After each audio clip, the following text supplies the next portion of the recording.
Bonjour. Alors aujourd'hui, je vais lire des extraits d'une parution d'une grande dame du bouddhisme tibétain en conversation avec un professeur de religion comparée libanais. Je dois tout d'abord confesser que je ne partage pas tellement leur approche, mais je les respecte infiniment. C'est dit.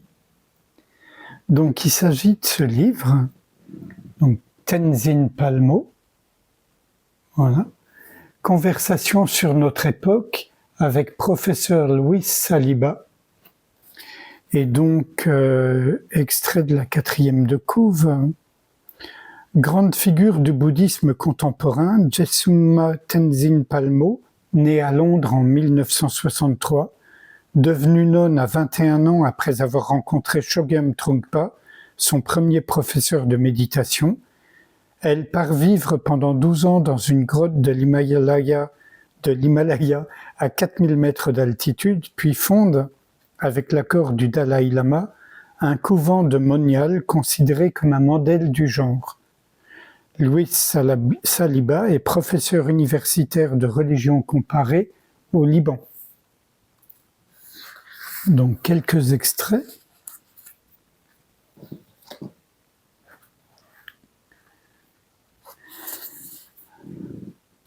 Comment pratiquer à la fois la dualité et la non-dualité? Tenzin Palmo, pardon. Oubliez la non-dualité. Comprenez la dualité et ensuite, à partir de là, l'esprit s'ouvrira de lui-même à un autre niveau de conscience. Mais si nous n'avons pas une conscience attentive tous les jours, nous n'obtiendrons jamais la conscience primordiale, ou si nous l'obtenons, nous ne serons pas capables de la maintenir. Nous devons donc commencer par là où nous sommes.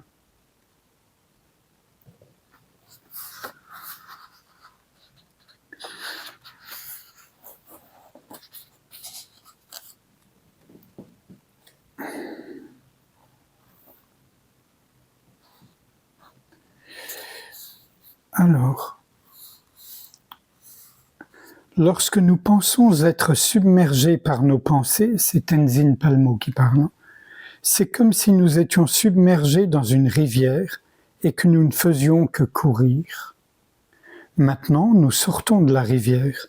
Nous n'endiguons pas la rivière, nous ne sommes pas dans la rivière, nous sommes simplement assis sur les berges à regarder la rivière et on fait un énorme pas en avant.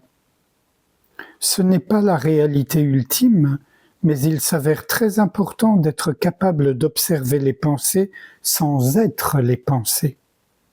Nous reconnaissons que nous ne sommes pas les pensées parce que nous pouvons les observer. Cela commence donc à calmer l'esprit.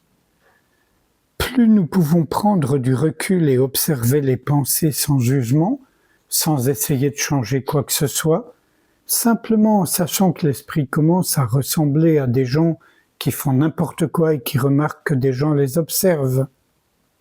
Ils commencent alors soudainement à mieux se comporter et à arrêter de faire n'importe quoi. Ainsi, l'esprit qui voit qu'il est observé commence naturellement à s'observer lui-même, à se calmer un peu et à se maîtriser davantage. Nous devons devenir les maîtres de notre esprit. Nous sommes les esclaves de nos pensées et de nos sentiments.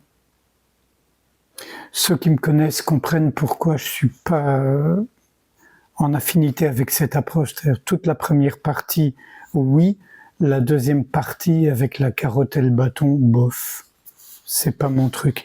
Mais encore une fois, je sais que ça répond à beaucoup d'attentes de beaucoup de gens. Ouais.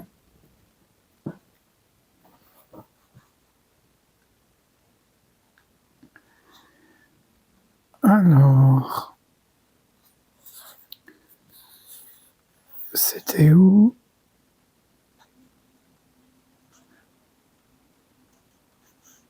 Il s'agit de reconnaître ce qui se passe dans l'esprit, puis de le changer progressivement, de le transformer.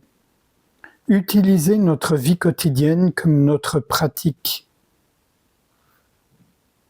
Encore une fois, je suis à la fois d'accord et pas d'accord, c'est pas à nous de transformer l'esprit. L'esprit se transforme de lui-même quand il est vu pour ce qu'il est.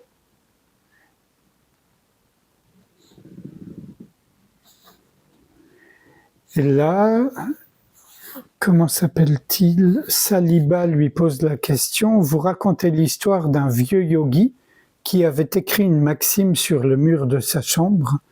Ni méditation, ni distraction. Pouvez-vous l'expliquer? Comment y parvenir? Tenzin Palmo. Cela signifie qu'on ne veut pas ici d'une méditation fabriquée avec effort. Pas d'effort, juste regarder. Détendez-vous simplement en prenant conscience de tout ce qui se présente. C'est comme regarder les nuages dans le ciel et aussi le ciel lui-même sans être attaché, de façon relaxée. Pas de jugement, seulement de la conscience, cette qualité d'être en train de connaître de l'esprit. Rejouer le scénario comme un film, nous faisons cela en laissant passer les choses. C'est comme regarder par la fenêtre d'un train. On passe près des bidonvilles ou de la campagne, on ne sort pas du train en voulant s'engager avec ce qu'on voit, on ne fait que passer. Encore une fois, la première partie me convient absolument.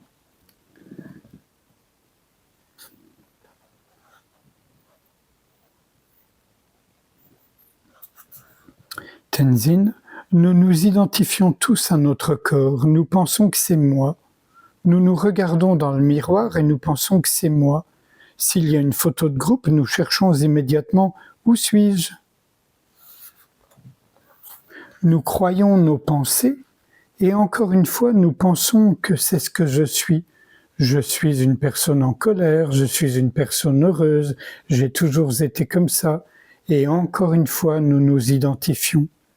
À chaque fois, nous passons à côté de l'essentiel, car nous ne sommes pas quelqu'un et nous ne sommes pas nos pensées, ni nos sentiments, ni nos croyances qui changent dans le temps.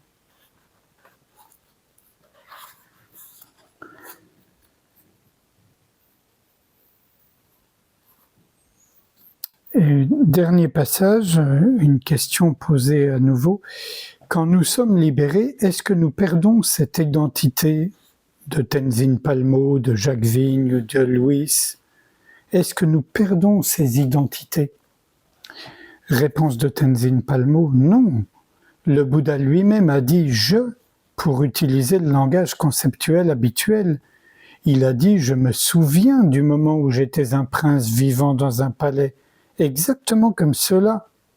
Mais il a dit aussi qu'il n'en était pas dupe, et c'est là toute la différence. Nous en sommes dupes, nous pensons que c'est vrai, alors que si nous le reconnaissons simplement comme une vérité relative, qui existe bien sûr, ce sera beaucoup mieux.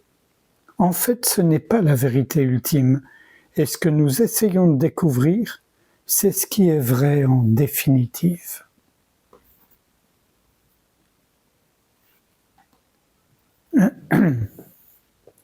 Sans réfléchir à ce qui a été lu et un peu dit, je vous invite à passer un moment en silence avec moi, sans rien faire. Juste être ouverture.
Je vous remercie.